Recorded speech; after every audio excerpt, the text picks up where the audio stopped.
Indian പ്രധാനമന്ത്രി നരേന്ദ്രമോദി ഇന്ന് ലണ്ടനിലെത്തുന്നു.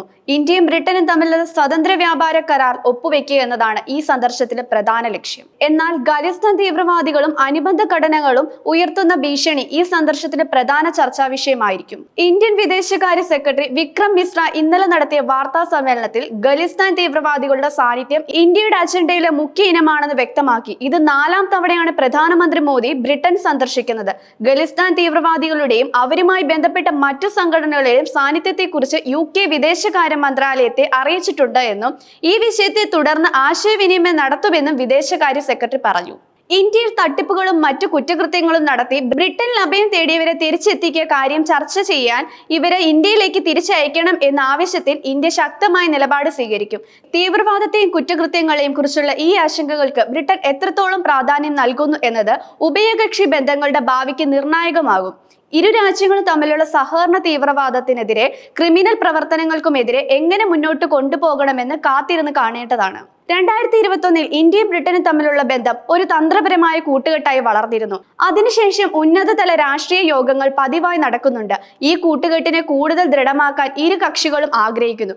പ്രധാനമന്ത്രി മോദി ബ്രിട്ടീഷ് പ്രധാനമന്ത്രി സക്കീർ സ്റ്റാർമാരുടെ പ്രത്യേക ക്ഷണപ്രകാരം ഈ സന്ദർശനം നടത്തുന്നത്. ഇന്ന് ജൂലൈ 23 ആരംഭിച്ച് 24 വരെ നീണ്ടു നിൽക്കുന്ന സന്ദർശനത്തിനിടെ പ്രധാനമന്ത്രി മോദി ബ്രിട്ടീഷ് പ്രധാനമന്ത്രിയുമായി ഉഭയകക്ഷി ബന്ധങ്ങളെക്കുറിച്ച് സമഗ്രമായ ചർച്ചകൾ നടത്തും. പ്രാദേശികവും ആഗോളമായ പ്രധാനമുള്ള നിരവധി വിഷയങ്ങൾ അവർ ചർച്ച ചെയ്യും. വാണിജ്യം, സാമ്പത്തിക അവസ്ഥ, സാങ്കേതിക വിദ്യ, പ്രതിരോധം, രാജ്യസുരക്ഷ, കാലാവസ്ഥ, ആരോഗ്യം, വിദ്യാഭ്യാസം തുടങ്ങിയ വിഷയങ്ങളിൽ ഉന്നയിയുള്ള സമഗ്ര തന്ത്രപരമായ പങ്കാളിത്തം സംബന്ധിച്ച് വിപുലമായ ചർച്ചകളും ഇരു രാജ്യങ്ങൾക്കിടയിൽ നടക്കും. ഇത് ഇരു രാജ്യങ്ങൾക്കും പൊതുവായ താല്പര്യങ്ങൾക്കുള്ള മേഖലയിലെ സഹകരണം വർദ്ധിപ്പിക്കാൻ സഹായിക്കും. പ്രധാനമന്ത്രി ചാൾസ് രാജാവിനെ സന്ദർശിക്കും. ഈ കൂടിക്കാഴ്ചകൾ ബ്രിട്ടനുമായുള്ള ഇന്ത്യയുടെ ബന്ധം കൂടുതൽ ശക്തമാക്കുമെന്നും പരസ്പരം സഹകരണത്തിനുള്ള പുതിയ വഴികൾ തുറക്കുമെന്നും പ്രതീക്ഷിക്കുന്നു. പ്രധാനമന്ത്രിയുടെ ഈ സന്ദർശനത്തിനിടെ ഇന്ത്യ ബ്രിട്ടീഷ് സ്വാതന്ത്ര്യ വ്യാപാര കരാർ ഫ്രീ ട്രേഡ് എഗ്രിമെന്റ് ഒപ്പിടുമെന്നാണ് പ്രതീക്ഷിക്കുന്നത്. ഈ കരാർ യാഥാർത്ഥ്യമായാൽ ഇന്ത്യയുടെ കയറ്റുമതി മേഖലയിൽ പ്രത്യേകിച്ച് ടെക്സ്റ്റൈൽ, തുകൽ, എഞ്ചിനീയറിംഗ് ഉൽപ്പന്നങ്ങൾ തുടങ്ങിയ കയറ്റുമതിയിൽ വലിയ മുന്നേറ്റം ഉണ്ടാകും. ഈ കരാർ ഇന്ത്യൻ ഉൽപ്പന്നങ്ങൾക്ക് ബ്രിട്ടീഷ് വിപണിയിൽ കൂടുതൽ പ്രവേശനം നൽകുകയും ഉഭയകക്ഷി വ്യാപാരം വർദ്ധിപ്പിക്കുകയും ചെയ്യും. ഇത് ഇന്ത്യയുടെ സാമ്പത്തിക വളർച്ചയ്ക്ക് വലിയ സംഭാവന നൽകും. കൂടാതെ സേവന മേഖലയിലും ഈ കരാർ ഗുണകരമായേക്കും. ബ്രിട്ടനിലെ വിദ്യാഭ്യാസം, ആരോഗ്യ മേഖലകളിൽ ഉന്നത പ്രൊഫഷണലുകൾക്കും കൂടുതൽ അവസരങ്ങൾ ലഭിക്കാൻ സാധ്യതയുണ്ട്. സാങ്കേതിക വിദ്യ കൈമാറ്റത്തിലും നിക്ഷേപത്തിലും പുതിയ വാതിൽ തുറക്കാൻ ഈ കരാർ സഹായിക്കും. ദീർഘകാലാടിസ്ഥാനത്തിൽ ഇത് ഇരു രാജ്യങ്ങൾക്കുമിടയിൽ സാമ്പത്തിക സമന്വയം വർദ്ധിപ്പിക്കാനും പരസ്പരം ആശ്രയത്വം ശക്തിപ്പെടുത്താനും സഹായിക്കും. വിദേശയാത്രയുടെ 2ാം ഘട്ടത്തിൽ ജൂലൈ 25-26 തീയതികളിലായി പ്രധാനമന്ത്രി മോദി മാലദ്വീപ് പ്രസിഡന്റ് ഡോക്ടർ മുഹമ്മദ് മൈസിന്റെ ക്ഷണപ്രകാരം മാലദ്വീപ് സന്ദർശിക്കും. ഇത് ഇൻഡോ പസഫിക് മേഖലയിലെ ഇന്ത്യയുടെ താല്പര്യങ്ങൾക്കും നയതന്ത്ര ബന്ധങ്ങൾക്കും ഊന്നൽ നൽകുന്നു. മാലദ്വീപുമായി ഇന്ത്യക്ക് ദീർഘകാല ശക്തമായ ബന്ധമുണ്ട്.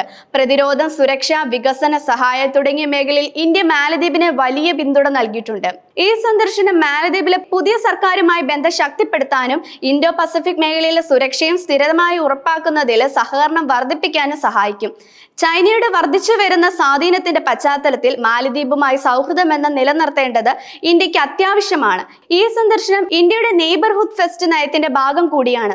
സന്ദർശനത്തിന്റെ പ്രാധാന്യം പ്രധാനമന്ത്രിയുടെ UK മാലദ്വീപ് സന്ദർശനം ഇന്ത്യയുടെ വിദേശ നയത്തിന് അതീവ നിർണായകമാണ്. ബ്രിട്ടനുമായുള്ള സ്വതന്ത്ര വ്യാപാര കരാർ, ഖലിസ്ഥാൻ വിഷയത്തിലെ ചർച്ചകൾ, മാലദ്വീപുമായുള്ള ബന്ധം ശക്തിപ്പെടുത്താൻ എന്നിവയിലും ഇന്ത്യയുടെ തന്ത്രപരമായ ലക്ഷ്യങ്ങളിൽ പ്രധാനപ്പെട്ടവയാണ്.